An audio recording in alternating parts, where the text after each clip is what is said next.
അറിഞ്ഞില്ലേ? ഒരു ഇടവേളയ്ക്ക് ശേഷം വിഴിഞ്ഞം വിഷയം വീണ്ടും ചൂട് പിടിച്ചിരിക്കുന്നു.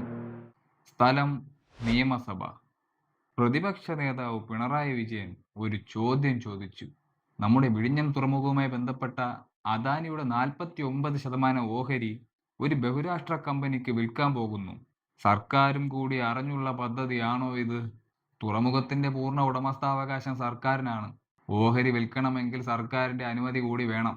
അതുകൊണ്ട് ഈ കാര്യത്തെക്കുറിച്ച് വ്യക്തത വരുത്തണം. അപ്പോൾ മുഖ്യമന്ത്രി, ഓഹരി വിൽക്കുന്നു? ആര്? എപ്പോൾ? ഞങ്ങളെ ആരും ഒന്നും അറിയിച്ചിട്ടില്ല. മാധ്യമങ്ങളിലൊക്കെ എന്തൊക്കെയോ പറയുന്നത് കേട്ട്, MSC എന്നോ അദാനി എന്നോ ഒക്കെ. സംഭവം ശരിയാ, സർക്കാരിന്റെ അനുമതി വാങ്ങാതെയാണ് അദാനി ഈ പരിപാടി ചെയ്തത്. പക്ഷേ അദാനിക്ക് തെറ്റി.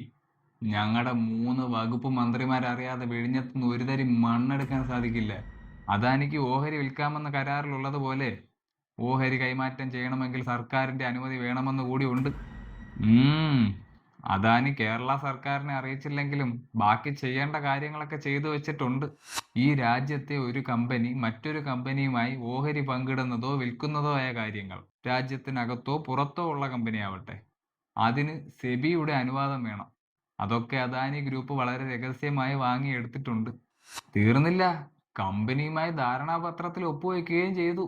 ഇനി വേണ്ടത് സംസ്ഥാന സർക്കാരിന്റെ അനുമതിയാണ്. അതിനുള്ള കത്തും നൽകി.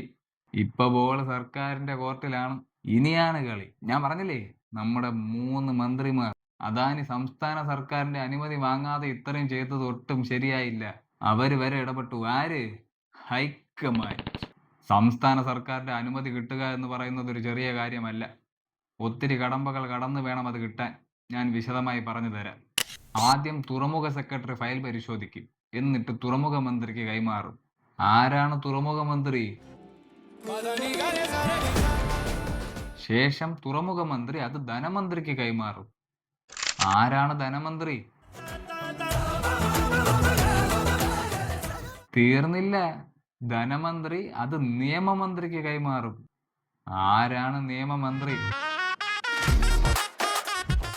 അത് കഴിഞ്ഞ് ഈ 3 മന്ത്രിമാരുടെയും തീരുമാനം ഒരാൾ അംഗീകരിക്കണം. ആരാണത്? വടശ്ശേരി ദാമോദര മേനോൻ സതീശൻ എന്ന ഞാൻ.